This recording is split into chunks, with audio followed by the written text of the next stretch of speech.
free to go grab yourself some snacks, beverages, binoculars, guidebook, alcoholic drinks, all that fun stuff is downstairs.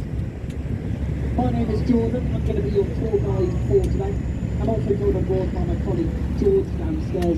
If you've got any questions, need any help with anything, just come speak to either one of us and we'll do our very best to help you out. Okay, we've got one more very important rule for you all today, and that is you must wave to all the people on the bridges as we pass underneath every single one. It's the only time in London you can wave at a stranger and get a wave back, so please do make the most of it. This first bridge we're going under is Westminster Bridge. It's the fourth most popular selfie spot in Europe. There's always lots of people out and about here. Your job is to distract them from their selfies in order to get away. So let's give these people a wave. Hello, people of Westminster Bridge, give us a wave! Hello! Lovely stuff. Do bear in mind if anyone does wave back to you today, they're definitely not front on them. No, any smiling faces will not be local, alright?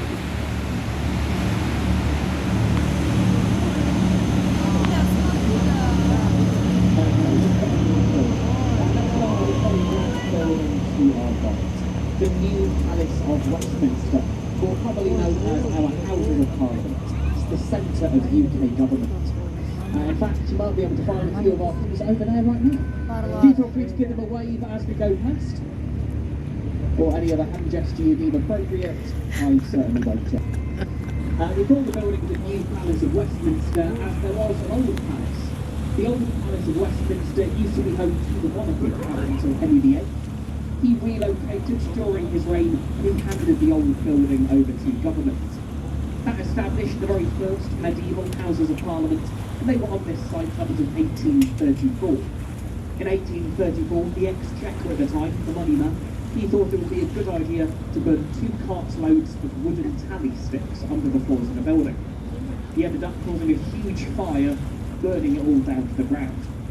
During that fire, the citizens of London all gathered along the other side of the river, not to help, but instead to watch and chant, "Burn Parliament, burn." One man was even arrested for excessive cheering. I wonder if the same would happen today. After that fire, we had to have a new home for Parliament, the one you see. It was designed by Charles Barry in the Gothic style of architecture, and it was completed around 1860. The tallest tower of the building, the one with the Union flag above it, is the Victoria Tower. That was originally designed to be the royal entrance into the building, but it's now home to the parliamentary records and parliamentary archives. So that means we've got written records of almost every law from 1400 onwards kept inside that tower. It's also where we keep all our ballot papers after every general election. So if you're a British citizen who voted earlier this year, your vote will now be stored inside that tower. The pointed tower in the middle is the central tower. That one was originally a chimney for all the fireplaces that first heated the building. And it continues to allow a lot of hot air today. And finally, the clock tower at the other end is perhaps one of our most famous landmarks in London. So I'm sure you can all make a guess the name of that tower. You're not falling into the trap. That's normally the part where everyone shouts out Big Ben and I get to tell them how wrong they are. You're absolutely spot on. This is the Elizabeth Tower. Big Ben is just the name of the 13th bell inside the Elizabeth Tower. And within that name, Big Ben, was a man named Benjamin Philip. He was the chief commissioner of the works on the balance of the shores. Apparently, Benjamin was a very loud, round-shaped man who was probably nervous.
because I was actually entered into a competition of to find a new landmark to celebrate the millennium.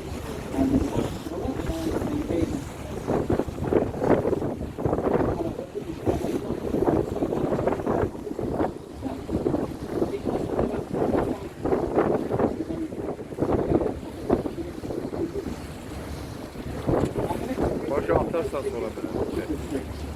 This is a Victorian railway bridge that connects straight to the Charing Cross train station over on the left. And there has been a train station there for years. But the building over the top is quite huge. Divided by Charing Cross, that building is that's the top of the site all around it. And you can see that one dot. I can see a big train.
The workforce that built this bridge was almost entirely female.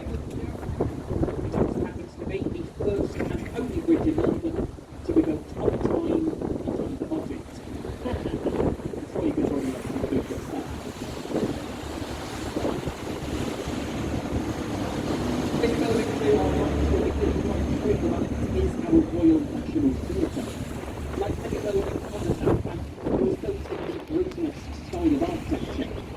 King Charles once described that building as looking like a nuclear power station.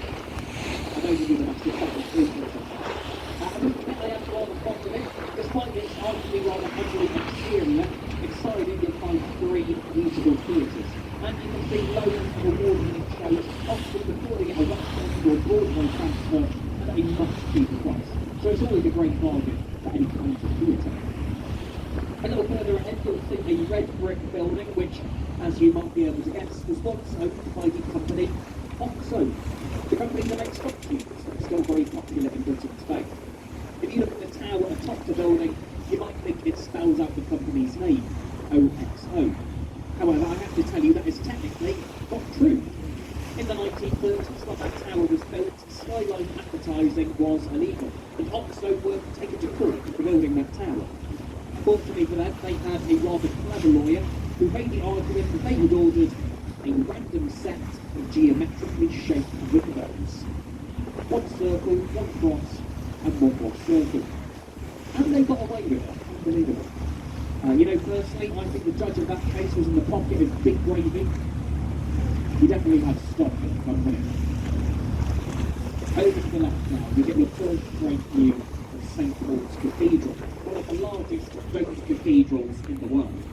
It's actually the 5th iteration of St Paul's Cathedral. The previous version at its time of construction was the tallest building in the world, but that one burnt down during the Great Fire of London in 1666. The one you see today was designed by one of Britain's most acclaimed architects, Sir Christopher Wren, and it was completed in 1710. It stands at 365 foot tall, 1 foot for every day of the year, and it was originally supposed to have a 60-foot pineapple at the very top. At the time, pineapples were a symbol of wealth due to how rare and exotic they were.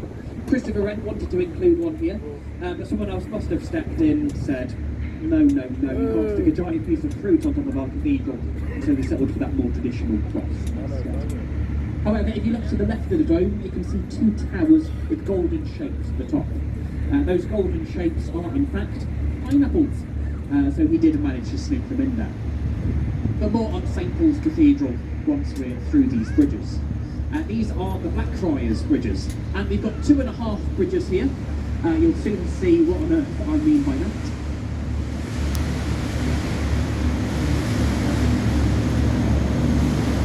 And in fact, when you take a look to your left and right, you'll see these mysterious red columns. Why are they there, Jordan? What is their purpose? I see you all try. I'm going to let you cover on that, and I'm going to do all on a short journey. So looking back to St Paul's Cathedral on the left, you'll notice that there are no other taller buildings around it. This is because an old law states that the dome of St Paul's must be observable from 8 key points across the city. Now some of those key points are quite far away, so it actually explains a lot of the strangely shaped skyscrapers ahead of us.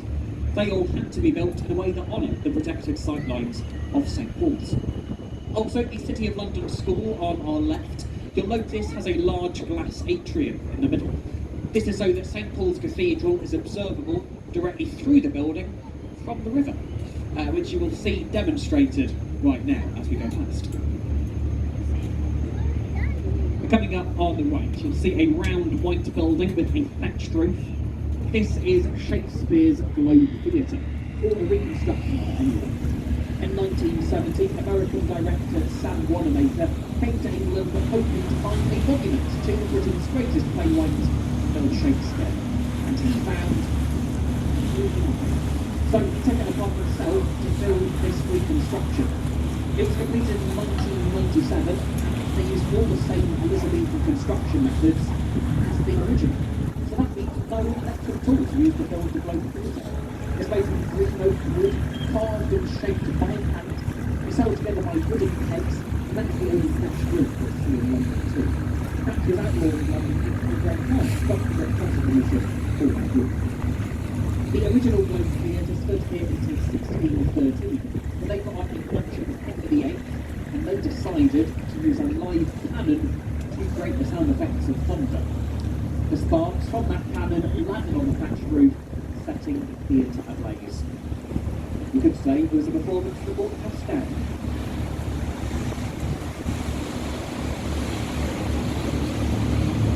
Next up on the right, you'll see a small brick building with red windows, so people drinking outside. That is the Anchor, one of the oldest riverside pubs in London. There's been a tavern or ale house on this spot for about 800 years.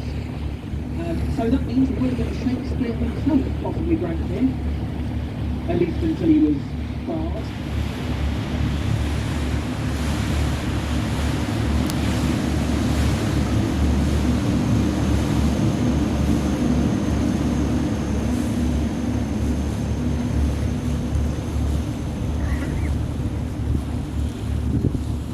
And lots of other famous people have drank at the Anchor over its history.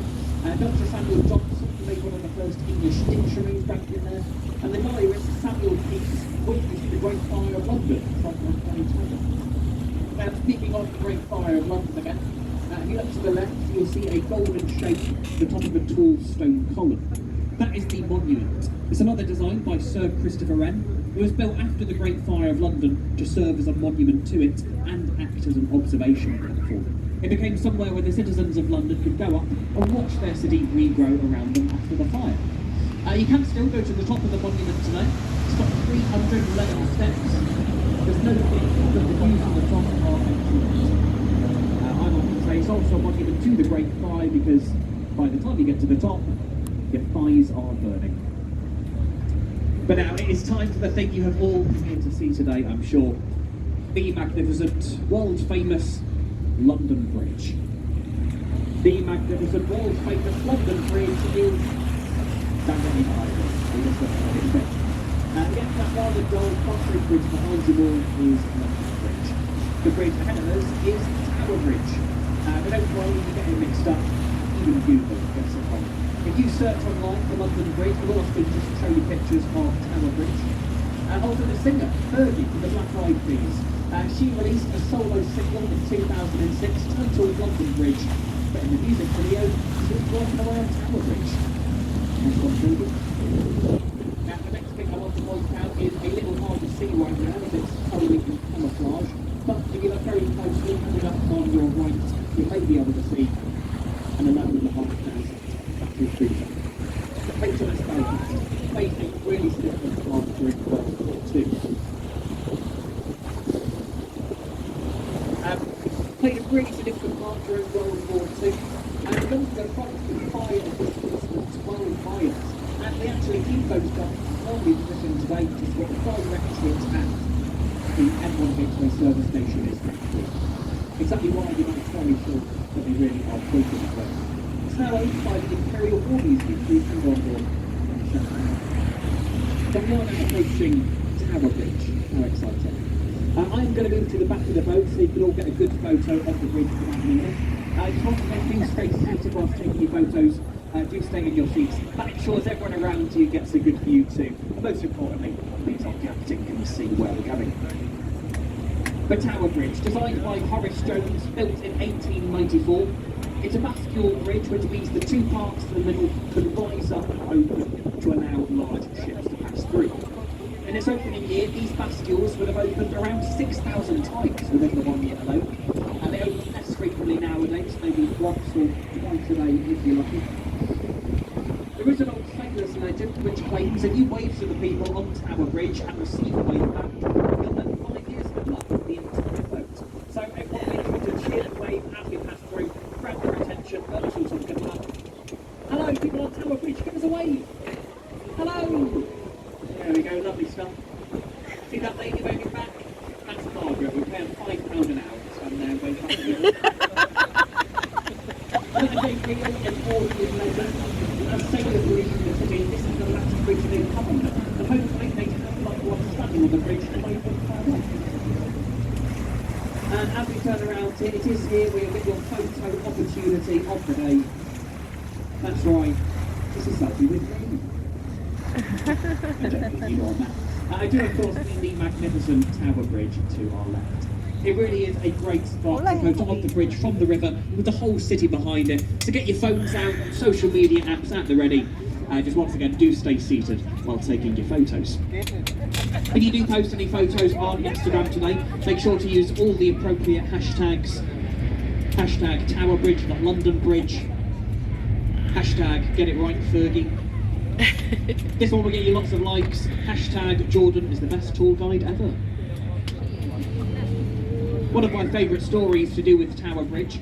In 1952, a double-decker bus came along here on a very foggy day. The bus driver, a man named Albert Gunter, did not see the signal telling him to stop. And as he approached the centre of the bridge, he noticed it was rising underneath him. And so Albert had to make a split-second decision. Do I try and come to a stop, or do I speed up?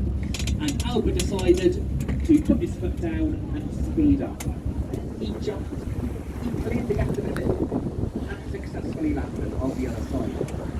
Everyone survived, and Albert regarded as a hero, saving the lives of everyone on the bus. In fact, one of the passengers was getting married the following year, and they invited Albert to be the best man at their wedding. And he would go right to the church in his bus. Happy ending all that. Hello!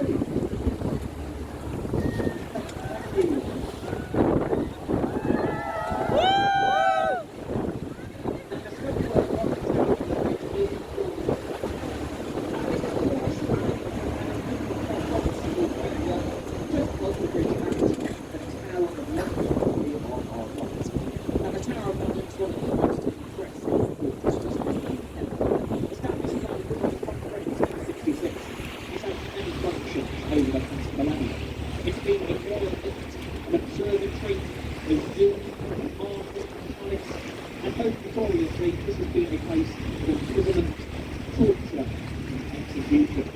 So if you look to the right here, you see the word untreated and total threat over the old strips up common. That was where criminals used to be taken by a boat to the tower to await their release of death. But while it was heading again, and the boat had been through that tunnel to the home. Open royalty was allowed to be executed within the town's grounds as a small courtesy before their death. And many more public burials were built through the council of power because of the huge public ground. They were broken out and taken as the whole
piano, built in 2012. It stands at 309 metres high, which is actually as tall as aviation laws will allow in the UK. I would admit that the Shark is not a perfect building. It does have a lot of flaws. It's got 95 floors to be precise. It was going to have 96, but that's another story. It's like a star stage on offices, bars, restaurants, and a 5-star Shangri-La hotel. And they do have a couple of apartments on the top. Last time I checked, one of the apartments up there was the same. Just to let you all know, if you are planning on buying one of those apartments, and they are single and looking for a new place, things will be better. Well, we're now coming back to London Bridge. It's an impressive slab of concrete. There's been a version of London Bridge in some form or another on this spot without 2,000 years. The road was established the very first wooden London Bridge here. We later had a medieval stone bridge on site. That was a really menacing structure with 7-storey buildings on top of it, hence on the pumps, southern River Thames. That version lasted over 600 years until it was replaced by the Victorians. We then had Victorian London Bridge here up until the 1960s. Noticed it was starting to sink. Unfortunately, a man named Robert McCulloch, an American gentleman who occupied London Bridge Road, he came to the very top of Victorian London Bridge and he called it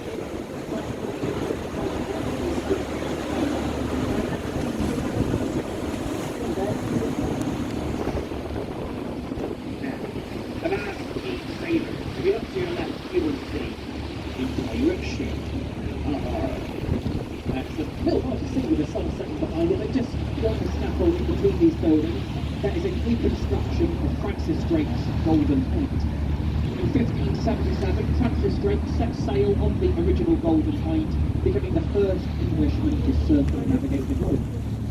He kind of did so by accident. His real objective was to steal lots and lots of gold, mainly from Spanish ships. He stole all their stuff, he did not fancy facing them again, so he just kept going in a straight line until he went around the entire world and came back to England. And when he got back here, how did he go that piracy? We did not. Instead, he amassed so much gold that he was able to pay off England's national debt with gold. We did not very graceful.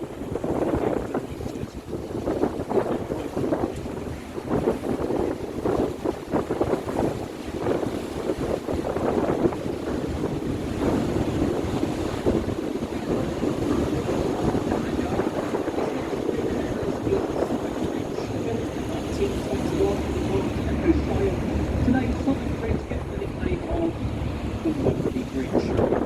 They get the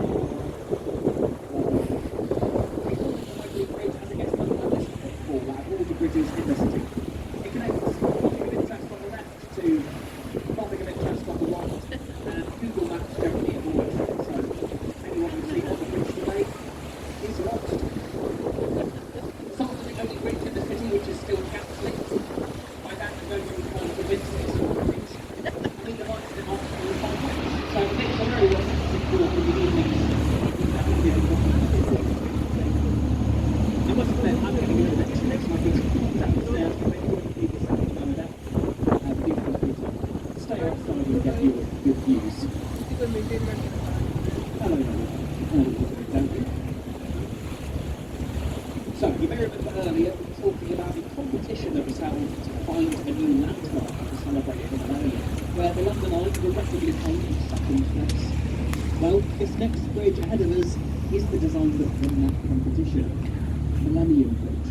Opened in the year 2000, and its opening week meant 160,000 people all walked onto the bridge, and they all noticed people were puking off the side. It had to close after just 3 days. The bridge's designer was a man named Norman Foster. Now, Norman Foster is not from London, he's from the north of England, and after the incident, he was interviewed and asked about why. He claimed there was no wrong with his design, and it's just the way Londoners walk. Apparently we march everywhere, rude. But either way, something had to be done. The bridge closed for 2 years while 91 dampers were installed.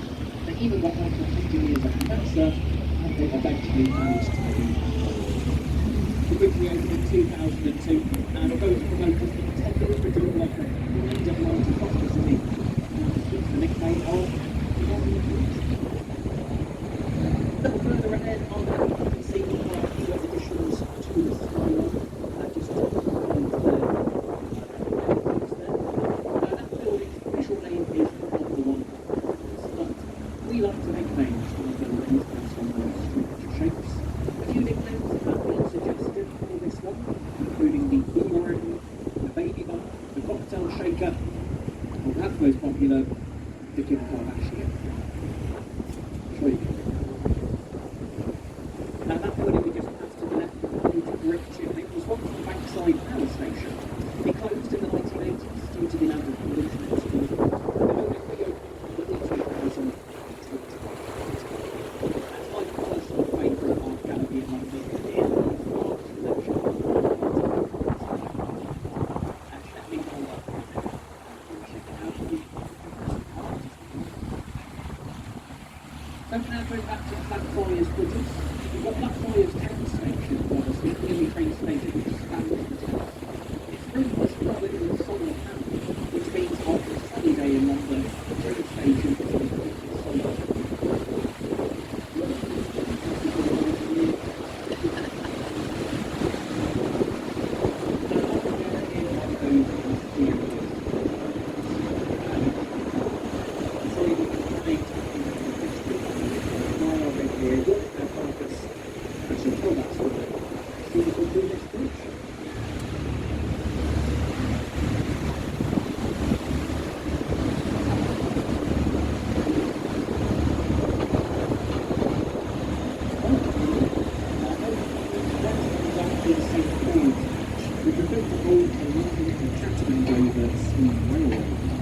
The bridge was built in 1885, but as the years went on, steam engines got heavier and heavier, and St Paul's Bridge started to crumble and break under the weight of manual trains. Eventually the bridge had to be removed, and it was replaced by the two new Blackfriars Bridges after the site. However, as they were removing the old bridge, they realised that those columns were so firmly embedded in the river, the only way to remove them would be by using dynamite. However, dynamite would have likely destroyed the brand new bridges, which had just been built on either side, and they didn't want to do that. So instead, they decided the best thing to do would be to paint the columns red, put the river out to the listing, just hope no one notices them. We've noticed them, now we want that.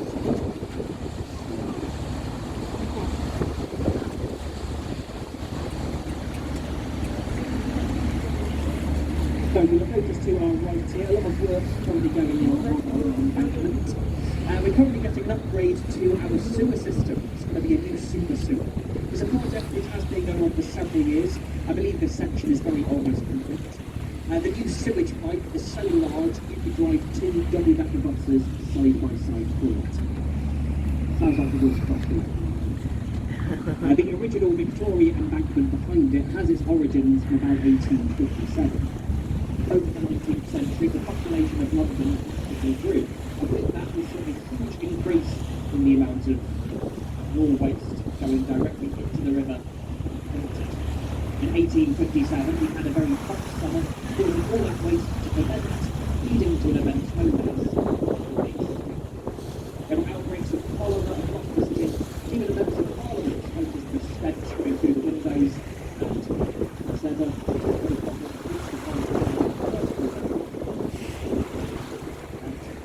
at that point, a hired man named Joseph Babbage was regarding the Victoria embankment, and it massively improved.